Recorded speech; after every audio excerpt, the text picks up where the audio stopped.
दोस्तों, climate change हमारी पूरी दुनिया में आज एक बहुत बड़ा चैलेंज है और इसलिए आज हम इस टॉपिक के अंदर नॉर्थ वर्सेस साउथ का एक कंपैरेटिव एनालिसिस ड्रॉ करेंगे क्लाइमेट चेंज के रिगार्डिंग। मतलब कि हम क्लाइमेट चेंज के रिगार्डिंग नॉर्थ और साउथ का एक पर्सपेक्टिव देखेंगे, उनकी अप्रोचेस देखेंगे और जानेंगे कि किस तरह से क्लाइमेट चेंज का जो अप्रोच है वो साउथ के लिए अलग है और नॉर्थ के लिए अलग है। और इसलिए हमारे टॉपिक का नाम है climate change a comparative perspective of north and south. हम यहाँ पे कंपैरिजन करने वाले हैं नॉर्थ वर्सेस साउथ का। तो इसके अंदर सबसे पहले आपको यह समझना होगा कि क्लाइमेट चेंज होता क्या है। देखिए, क्लाइमेट चेंज होता है जब हमारे पूरी दुनिया के क्लाइमेट में लॉन्ग टर्म अल्टरेशंस आने लगती हैं। जैसे कि मैंने यहां पे लिखा है long term alterations in temperature, precipitation patterns, wind patterns and other aspects of earth climate system, human activities like burning of fuels, deforestation, industrial processes, agriculture practices with release of green house gases, carbon dioxide, methane into the atmosphere. क्या होता है जब हमारे weather के अंदर long term alterations आने लगती हैं, जब हमारे क्लाइमेट के अंदर लॉन्ग टर्म अल्टरेशंस आने लगती है, या फिर जब हमारे प्रेसिपिटेशन पैटर्न्स के अंदर लॉन्ग टर्म अल्टरेशंस आने लगती हैं। आपको अब मैं सिंप्लीफाई करके समझाता हूं कि जब हमारे पूरी अर्थ के वेदर के अंदर, क्लाइमेट के अंदर क्या होता है, चेंजेस आने लगती हैं। कहीं पे इतनी ज्यादा गर्मी पड़ रही है कि बंदा वहां पे उसको बर्दाश्त ही नहीं कर पा रहा है, और कहीं पे इतनी ज्यादा ठंड है, कभी बारिशें होती ही नहीं है और कभी लगातार बारिशें हो जाती हैं। ये जो हमारी अर्थ के ऊपर आज ग्लोबल वार्मिंग हो रही है, ये सब क्लाइमेट चेंज का असर है। तो होता क्या है, जो भी इंसानों की एक्टिविटीज हैं, जो एंथ्रोपोजेनिक एक्टिविटीज हैं, जो इंसानों की वजह से धरती के ऊपर असर पड़ रहा है, इन्वायरमेंट के ऊपर असर पड़ रहा है, ये क्लाइमेट चेंज क्यों हो रहा है, इसके पीछे कई सारे इंसानों के कारण है। इंसान इसके पीछे रिस्पॉन्सिबल है। कैसे? जैसे कि हम फॉसिल फ्यूल्स को बर्न करते हैं, उसके बाद हम पेड़ काट देते हैं, डिफॉरेस्टेशन होती है, बड़ी तेजी से इंडस्ट्रीज लग रही है, पोल्यूशन हो रहा है। उसके बाद एग्रीकल्चर प्रैक्टिसेस, हम एग्रीकल्चर के अंदर जो है वो दवाइयों का इस्तेमाल करते हैं, केमिकल्स का इस्तेमाल करते हैं, ग्रीन हाउस गैसेस को हम रिलीज करते हैं, कार्बन डाइऑक्साइड को हम रिलीज करते हैं, मीथेन जैसी गैसेस को हम एटमॉस्फेयर के अंदर रिलीज करते हैं। और क्या होता है, जब ये गैसेस जो है एटमॉस्फेयर के अंदर ट्रैप हो जाती हैं, हीट को ऑब्जर्व करती हैं और उससे जो है पूरी जमीन जो है वो गर्म हो जाती है। तो ये है क्लाइमेट चेंज। क्लाइमेट चेंज को अगर सिंपली मैं दोबारा से आपको समझा दूं तो इसका मतलब ये है कि जब हमारे क्लाइमेट के अंदर चेंजेस आने लगती है, गर्मी हो जाती है बहुत ज्यादा, या फिर बहुत ज्यादा सर्दी हो जाती है, कहीं पे बहुत ज्यादा बारिशें हो जाती हैं, क्या बोलते हैं, सीजन्स टाइम के नहीं आते, मूनसून टाइम पे नहीं आ रही है, उसके बाद जो है पोल्यूशन हो गया है, हवा खराब हो गई है, ये सब क्लाइमेट चेंज का असर है। तो जब हम क्लाइमेट चेंज को यहाँ पे डिस्कस कर रहे हैं, इट मींस हम कंपैरेटिव एनालिसिस यहाँ पे ड्रॉ करने वाले हैं। हम क्लाइमेट चेंज को साउथ और नॉर्थ के पर्सपेक्टिव से अलग अलग तरीके से डिस्कस करेंगे। हम देखेंगे कि किस तरह से क्लाइमेट चेंज का साउथ के अंदर क्या इन्फ्लुएंस है और वहां के लोगों ने इसको अप्रोच कैसे किया है, और नॉर्थ के लोगों का क्या इन्फ्लुएंस है। लेकिन आपको यह भी समझना होगा कि साउथ एंड नॉर्थ का यहाँ पे मतलब क्या है, कि किस चीज की बात हो रही है जब मैं साउथ की बात कर रहा हूं और किस चीज की बात हो रही है जब मैं नॉर्थ की बात कर रहा हूं। देखो, ये हमारी अर्थ है। क्या है ये पूरी हमारी एक अर्थ है, और यहाँ पे क्या है, सेंटर में एक इक्वेटर है, ये इक्वेटर लाइन है। अच्छा, जो इक्वेटर के ऊपर वाले देश है ना, जैसे कि एशिया, जैसे कि यूरोप, जैसे कि अमेरिका, इनको हम कहते हैं नॉर्थ कंट्रीज, राइट, नॉर्थ के देश हैं ये। और ये जो साउथ इक्वेटर के नीचे वाले देश हैं, इनको हम साउथ के देश कहते हैं, साउथ की कंट्रीज कहते हैं। तो जब मैं नॉर्थ साउथ की बात कर रहा हूं, मैं ऊपर और नीचे वाले की बात कर रहा हूं, मतलब इक्वेटर के ऊपर नॉर्थ, इक्वेटर के नीचे साउथ। इसके साउथ के अंदर आती है, जैसे कि हमारे पास साउथ अमेरिका आता है, जिसको हम लैटिन अमेरिका भी बोलते हैं, ब्राजील जैसे देश। उसके बाद अफ्रीका आता है इसके अंदर, और उसके बाद इंडोनेशिया, ऑस्ट्रेलिया के कुछ देश आते हैं। तो जब हम नॉर्थ और साउथ की बात करते हैं, होता क्या है, तो हम देखते हैं कि ये जो नॉर्थ वाला पोर्शन है ये ज्यादा डेवलप्ड है एज कंपेयर टू साउथ।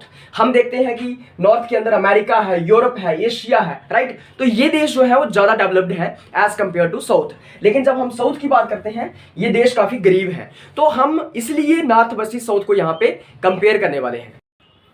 तो अब हम देखेंगे दोनों का कंपैरेटिव पर्सपेक्टिव, मतलब कि हम नॉर्थ वर्सेस साउथ का एक कंपैरेटिव पर्सपेक्टिव यहाँ पे ड्रॉ करने वाले हैं क्लाइमेट चेंज के रिगार्डिंग।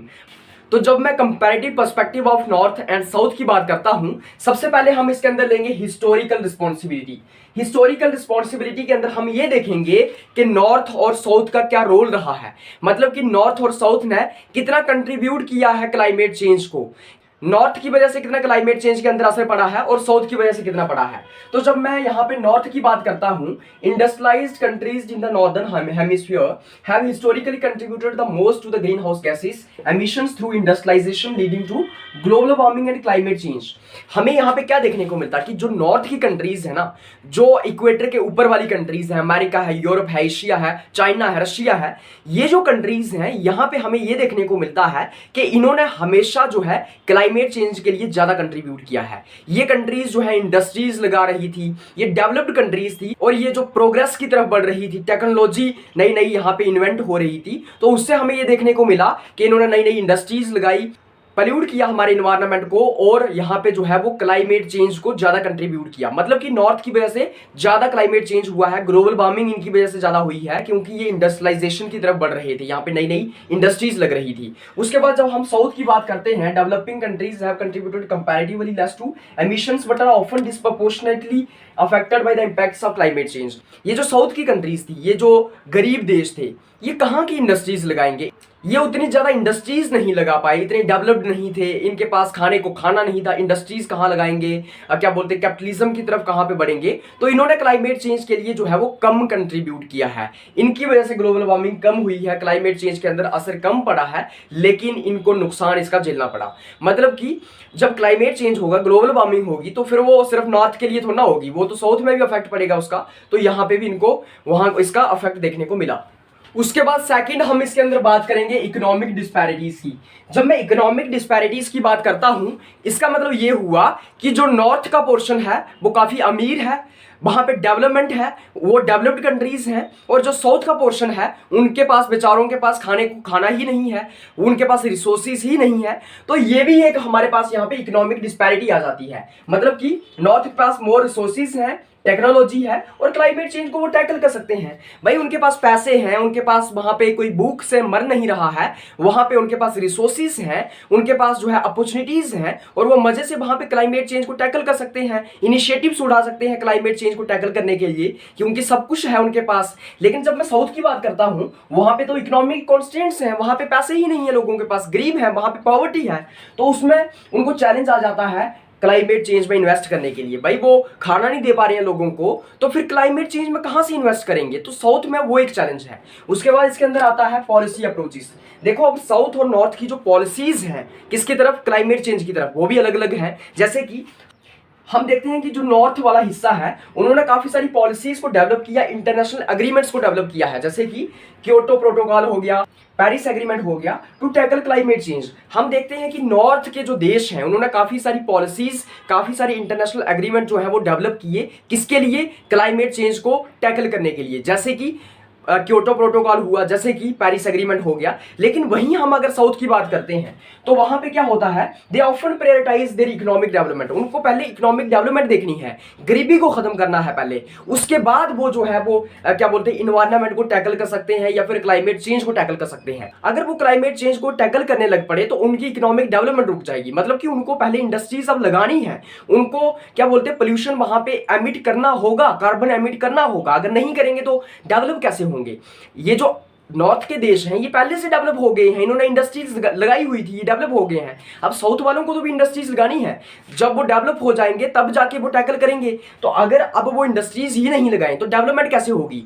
तो ये जो कॉन्ट्राडिक्शन आ जाता है, अगर वो इकोनॉमिक डेवलपमेंट चाहते हैं तो इंडस्ट्रीज तो लगानी पड़ेगी, उसके बाद जो है क्लाइमेट चेंज के लिए वो पोल्यूशन भी करेंगी वहां पे इंडस्ट्रीज। तो इसलिए एक कॉन्ट्राडिक्शन आ जाती है कि इकोनॉमिक डेवलपमेंट अगर उनको करनी है तो वो क्लाइमेट चेंज को टैकल कैसे करें। उसके बाद फोर्थ इसके अंदर आता है ग्लोबल कोऑपरेशन। जब मैं ग्लोबल कोऑपरेशन की बात करता हूं, यहां पे हमें देखने को मिलता है कि जब हम ग्लोबल कोऑपरेशन के अंदर नॉर्थ की बात करते हैं तो collaboration among northern countries is crucial for setting global emissions reduction targets, providing climate finance and sharing technological advancements. Global cooperation के अंदर हमें देखने को मिलता है कि जो नॉर्थ के देश हैं, नॉर्थ के देश जो है वो काफी सक्सेसफुल रहते हैं, आपस में कोलैब करने के लिए आपस में जुट जाते हैं और उनको को जुड़ना भी पड़ेगा अगर क्लाइमेट चेंज को टैकल करना है। क्लाइमेट चेंज किसी एक देश की रिस्पॉन्सिबिलिटी नहीं है या फिर एक देश उसको टैकल नहीं कर सकता, पूरी दुनिया का इशू है वो। तो सभी नॉर्थ की कंट्रीज को आपस में जुड़ना पड़ेगा उसको अगर टैकल करना है, और वो जुड़ते भी हैं, हमें देखने को मिलता है। और आपस में जो है वो फाइनेंस को शेयर करते हैं, उसके बाद जो है वो टेक्नोलॉजी को शेयर करते हैं, इसके साथ टैकल करने के लिए टारगेट्स रखते हैं कि हमें इतना कार्बन जो है लीज नहीं करना है, इतनी कार्बन डाइऑक्साइड लीज नहीं करनी है। तो नॉर्थ के देश इस तरह से करते हैं। लेकिन जब हम साउथ की बात करते हैं तो साउथ के देश इन नॉर्थ के देशों को कहते हैं कि आप क्या करो, urging northern counterparts to fulfil commitments related to funding, technology transfer etcetera. South के देश नॉर्थ के देशों को कहते हैं कि आप हमें टेक्नोलॉजी दो, हमें जो है फाइनेंस दो, हमें जो है फंडिंग दो, ताकि हम भी इसको टैकल कर पाएं। क्योंकि गरीब देश जो है, साउथ के देश जो है, उनके पास टेक्नोलॉजी ही नहीं है, फंडिंग ही नहीं है, कहां से टैकल करेंगे वो क्लाइमेट चेंज को। तो वो नॉर्थ के देशों को कहते हैं कि तुम मुझे हमें हेल्प करो। उसके बाद हम इसके अंदर देखते हैं अडाप्टेशन एंड रेजिलियंस। जब अडाप्टेशन एंड रेजिलियंस की बात आती है तो हम यहाँ पे ये देखते हैं कि नॉर्थ के देश और साउथ के देश कितने अपने आप को डेवलप कर पाए हैं, किस चीज में, क्लाइमेट चेंज को टैकल करने के लिए या फिर क्लाइमेट चेंज को क्या बोलते हैं फेस करने के लिए। तो जब मैं नॉर्थ के देशों की बात करता हूं, build infrastructure to tackle climate change situations to withstand extreme weather conditions. हमें यहाँ पे देखने को मिलता है कि ये जो नॉर्थ के देश हैं, इन्होंने ऐसा इंफ्रास्ट्रक्चर डेवलप किया है कि वहाँ पे ग्लोबल वार्मिंग भी हो जाए, गर्मी भी हो जाए, बारिशें पड़ जाएं, तो उन्होंने इंफ्रा डेवलप करके रखा हुआ है। उन्होंने गर्मी में एसी रखे हुए हैं, आइस वॉल्स का कंसेप्ट है वहाँ पे। तो उनके पास काफ़ी सारे ऑप्शंस हैं कि अगर ग्लोबल वार्मिंग जितनी मर्जी हो जाएगी वो बच लेंगे। लेकिन साउथ के देश जो है वो कुछ नहीं कर पाए हैं, वो इतने गरीब हैं, एसी कहां से चलाएंगे वो। या फिर एसी की मैं एग्जांपल ले रहा हूं, उनके पास इंफ्रा भी डेवलप नहीं हो पाया है। बहुत सारी बारिशें हो जाएं तो वो क्या क्या कर पाएंगे उस वक्त, ड्रेनेज सिस्टम प्रॉपर नहीं है, फ्लड आ जाए, ड्रॉट आ जाए तो क्या करेंगे वो। इनके पास तो सारे ऑप्शंस हैं, इनके पास कोई ऑप्शंस नहीं है। तो इस तरीके से हम कंपैरेटिव एनालिसिस ड्रॉ करते हैं। हम देखते हैं कि क्लाइमेट चेंज जो है वो पूरी दुनिया का इशू है, लेकिन अलग अलग देश जो है वो उसको अलग अलग तरीके से टैकल करेंगे। कैसे करेंगे, नॉर्थ के देश जो है उनकी अप्रोच अलग रहेगी, साउथ के देशों की अप्रोच अलग रहेगी। क्योंकि एक इंसान अमीर होता है, एक इंसान गरीब होता है। अमीर के घर एसी चलता है, फैन चलता है, गरीब के घर क्या चलता है, उसको खाने को खाना नहीं मिलता या फिर हाथ वाली पक्खे चलते हैं। तो दोनों का एक लेवल अलग होता है। तो वही हम यहाँ पे डिस्कस कर रहे थे कि जब क्लाइमेट चेंज को टैकल करने की बात आती है, क्लाइमेट चेंज की बात आती है, वहां पे नॉर्थ वर्सेस साउथ का कंपैरिजन हम अगर देखें तो दोनों का एक क्या बोलते हैं पर्सपेक्टिव अलग है, दोनों का अप्रोच अलग रहेगा। ये सब हम यहाँ पे डिस्कस करते हैं। तो आज के इस टॉपिक में बस इतना ही। मिलेंगे आपके साथ एक और नया टॉपिक लेकर। और साथ ही साथ अगर आपको इस लेक्चर का पीडीएफ चाहिए तो आप इस वीडियो की डिस्क्रिप्शन में जा सकते हैं, वहां पे टेलीग्राम चैनल का लिंक दिया होगा, वहां से आप टेलीग्राम ज्वाइन कर लीजिएगा और पीडीएफ आपको वहां पे मिल जाएगा। तो ठीक है, फिर मिलते हैं आपके साथ एक और नई वीडियो में। तब तक आप सबको धन्यवाद।